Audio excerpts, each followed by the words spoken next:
এই মুহূৰ্তত ৰাজ্যবাসীৰ বাবে এটা অতি খুবেই গুৰুত্বপূৰ্ণ খবৰ দিব বিচাৰিছো কিন্তু দুৰ্গা পূজাৰ প্ৰাকখনত ৰাজ্যৰ মুখ্যমন্ত্ৰী ডক্টৰ হিমন্ত বিশ্ব শৰ্মাই 10টাকৈ বৃহৎ ঘোষণা কৰিছে ৰাজ্যবাসীৰ বাবে পূজাৰ প্ৰাকখনত ভাল খবৰ দিছে মুখ্যমন্ত্ৰী গৰাকীয়ে আৰু আজিৰ দিনটোত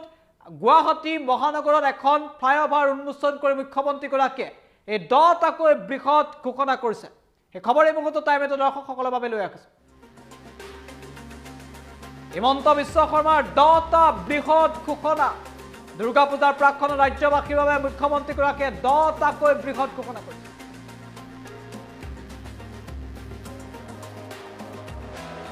দুৰ্গা পূজাৰ প্ৰাকখনত ভাল খবৰ দিছে ৰাজ্যবাসী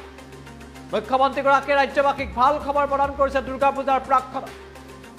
10টা খবৰ এই মুহূৰ্তত টাইমে দৰ্শকসকলৰ বাবে লৈ আহিছো 10টাকৈ বৃহৎ ঘোষণা কৰিছে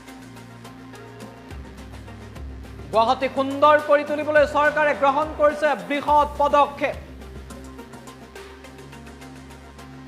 জনাইছো এই মুহূৰ্তত সভাটোকৈ গুৰুত্বপূৰ্ণ খবৰ এই 10টা ঘোষণা কি এটা এটাকৈ আমি ঘোষণা খবৰ এই মুহূৰ্তত টাইমেতো দৰ্শকসকলক জনাব বিচাৰিছো বহাগ বিহুৰ আগতে উন্মোচন হ'ব মালিগাঁও উৰণীয়া সেতু বহু চৰ্চিত মালিগাঁও উৰণীয়া সেতু অহা বহাগ বিহুৰ প্ৰাকখনত উন্মোচন কৰা হ'ব বুলি ঘোষণা কৰিছে মুখ্যমন্ত্ৰী ডক্টৰ হিমন্ত বিশ্ব শৰ্মাই প্ৰথমটো ঘোষণা দ্বিতীয়তে 2024 বহাগ বিহুৰ পূৰ্বে মুকলি হ'ব জোৰদৰ উৰণীয়া সেতু